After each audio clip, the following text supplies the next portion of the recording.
আজকে আজকে অনশনের সপ্তম দিন। আগেও সুজন চক্রবর্তী এসেছেন, কংগ্রেস নেতারা এসেছেন, আপনিও আজকে এলেন এবং নিঃশর্ত নাগরিকত্বের যেটা দাবি তোলা হচ্ছে মতুয়া মহাসংঘের পক্ষ থেকে, সেই একই দাবি আপনিও করলেন।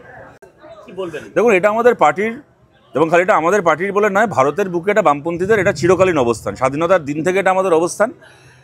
ওপার বাংলা থেকে আসা, এবং ওপার বাংলা বলতেও খারাপ লাগে, কারণ বাস্তবতা হচ্ছে ইতিহাস যা ছিল, যেটা একটা অখণ্ড দেশ ছিল। যাই হোক, তারপর পার্টিশন হয়েছে, যা কিছু হয়েছে হয়েছে, কিন্তু উদ্বাস্তু যে মানুষ এসছেন আমাদের দেশে ওপার বাংলা থেকে, বিভিন্ন কারণে, ধর্মীয় কারণে অত্যাচারিত হয়ে বা আরও কারণে যারা এপারে আসতে বাধ্য হয়েছেন, তাদেরকে নিঃশর্ত ভারতের নাগরিকত্ব দিতে হবে। এই অবস্থান আমাদের চিরকাল ছিল, 70-এর দশকেও ছিল, 90-এর দশকেও ছিল, আজকেও আমাদের একই অবস্থান আছে। যারা মাঝখানে কোনোদিন উদ্বাস্তু আন্দোলনে ছিল না, যারা কোনোদিন উদ্বাস্তু মানুষের জন্য কোনো ভূমিকা নেয়নি, উদ্বাস্তু আন্দোলনের, বাংলার বুকে উদ্বাস্তু আন্দোলন, কলোনি গড়ে ওঠার আন্দোলনের যে ইতিহাসের বই আছে, তার পাতা, সে বইগুলোকে উল্টো করে ঝাড়লেও একটা পাতা থেকে যাদের একটা নাম পড়বে না, আজকে তারা মাঝে বিভিন্ন রাজনীতি করেছে, সে তারা করেছে তাদের ব্যাপার। কিন্তু এই স্ট্যান্ড আমাদের চিরকাল ছিল, আছে এবং থাকবে, যে ওপার বাংলা থেকে আসা প্রত্যেকজন শরণার্থী মানুষকে, প্রত্যেকজন উদ্বাস্তু মানুষকে বিনা শর্তে ভারতের নাগরিকত্ব দিতে হবে।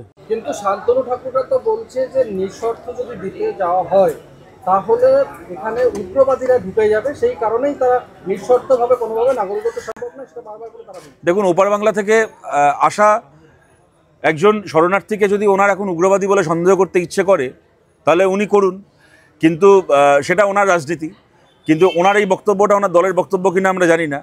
কিন্তু আমি ওনাকে নিয়ে কি বলবো, একটা সময় যখন সিএর পক্ষে বিপক্ষে অনেক বিক্ষোভ ইত্যাদি চলছিল, ওনাকে বলতে শুনেছিলাম, যেদিন ভারতের সিএ লাগু হবে সেদিন সবার আগে আমি লাইনে দাঁড়িয়ে সিএ এর ফর্ম ফিল আপ করবো। আজকে পর্যন্ত তো উনি সেই ফর্ম ফিল আপ করেছেন বলে শুনিনি, ওনার করার কথাও না। কিন্তু একটা সময় তো উনি এই বলেই সিএকে প্রমোট করেছিলেন, জাস্টিফাই করেছিলেন, যে সবার আগে আমি লাইনে দাঁড়িয়ে ফর্ম ফিল আপ করবো। অসীম সরকার মহাশয়কে বলতে শুনতাম যে যেদিন সিএ লাগু হবে আমি সবার আগে সিএ এর ফর্ম ফিল আপ করবো। মাঝখান থেকে যেটা হয়েছে, সিএ এর ফর্ম ফিল আপ করানোর নাম করে ওই 170 টাকা 175 টাকা করে ক্যাম্প করে করে লোকের থেকে নিয়ে, তারপরে সেই ক্যাম্পের আর সেই রসিদের কি পরিণতি হয়েছে আমরা দেখছি। হরিয়ানা একটা রাজ্য যেখানে বিজেপির সরকার রয়েছে, শান্তনু ঠাকুর মহাশয়ের সই করা সার্টিফিকেট, মতুয়া কার্ড শান্তনু ঠাকুর মহাশয়ের সই করা, আমরা দেখেছি সেই কার্ড মাটিতে পড়ে আছে। সেটার উপর হরিয়ানার পুলিশের বুটের ছাপ, বিজেপি সরকারের পুলিশের বুটের ছাপ। আর যে মানুষের কাছে এই মতুয়া কার্ড ছিল, সেই মানুষকে হরিয়ানার পুলিশ চ্যাংদোলা করে হচ্ছে বাংলাদেশের নাগরিক বলে, আমাদের দেশে ইনফিল্ট্রেটর বলে, তাকে চ্যাংদোলা করে কাঁধে করে নিয়ে গিয়ে ডিটেনশন ক্যাম্পে ঢুকিয়ে দিয়েছে হরিয়ানা। এই জিনিস আমরা দেখেছি। শান্তনু ঠাকুরের সই করা কার্ড মাটিতে পড়ে আছে, তার উপর দিয়ে পুলিশ সেটাকে মারিয়ে বিজেপির পুলিশ চলে গেছে।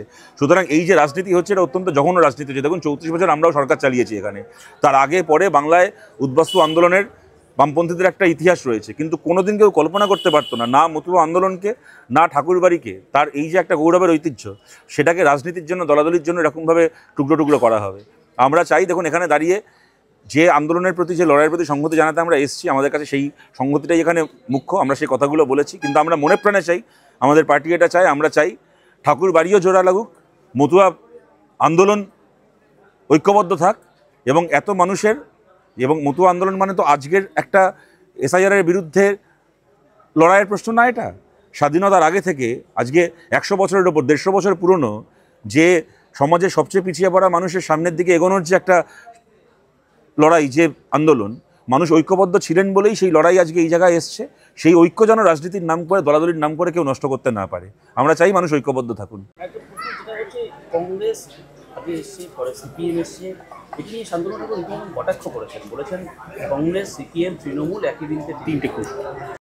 তো উনিও এসে 4 নম্বর কুসুম হয়ে যান। কে বারণ করেছে? কেউ আসতে বারণ করেছে? না, আমরা বলেছি যে আমাদের গাছে আর কুসুম ধরবে না।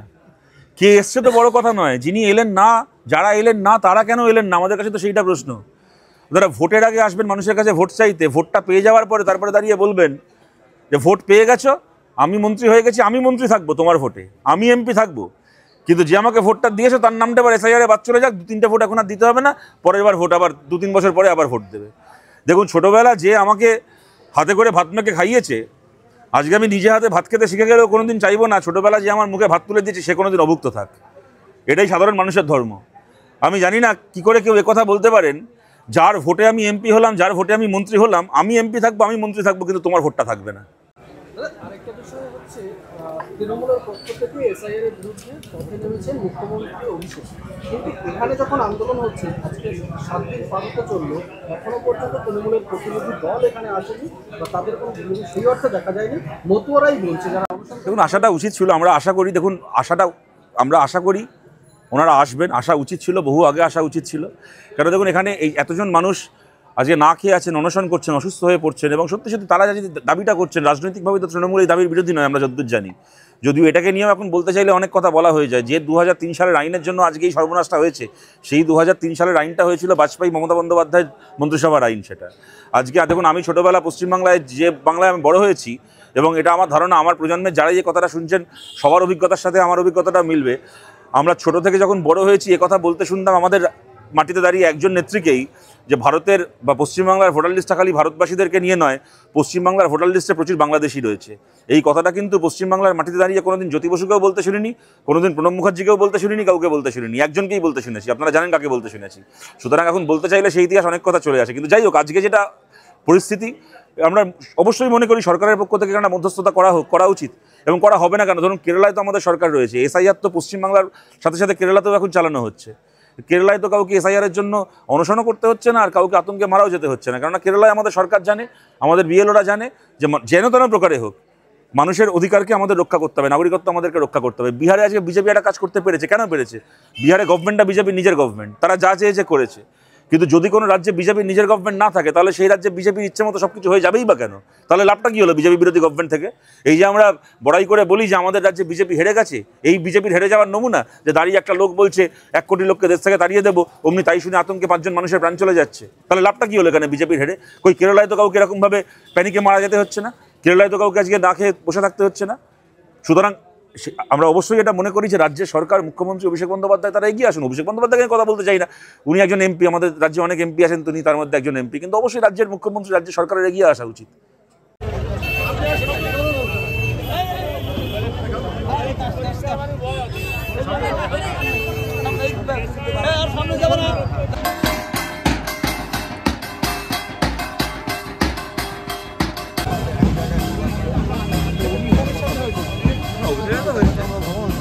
এখানে ডক্টর চৌধুরী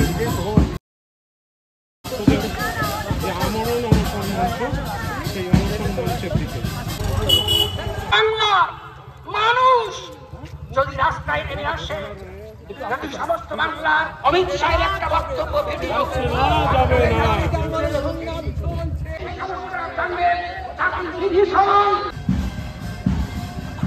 স্বাগত জানাই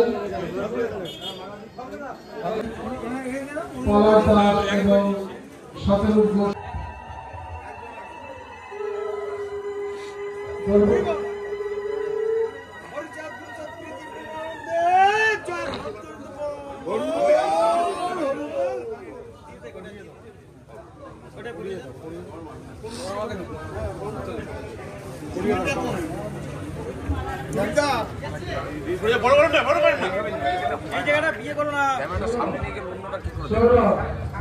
हमारे मौजूद पार्श्ववर्ती देश ये प्रक्रिया इसलिए जरूरी है, एक देश का कोई शतरূप घोष स्वागतम, स्वागतम स्वागतम पलाश दास स्वागतम, स्वागतम स्वागतम।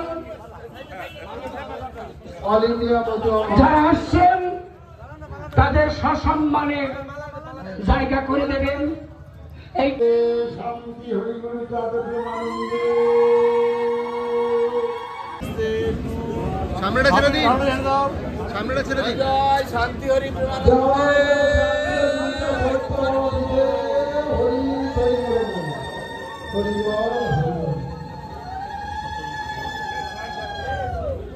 এবার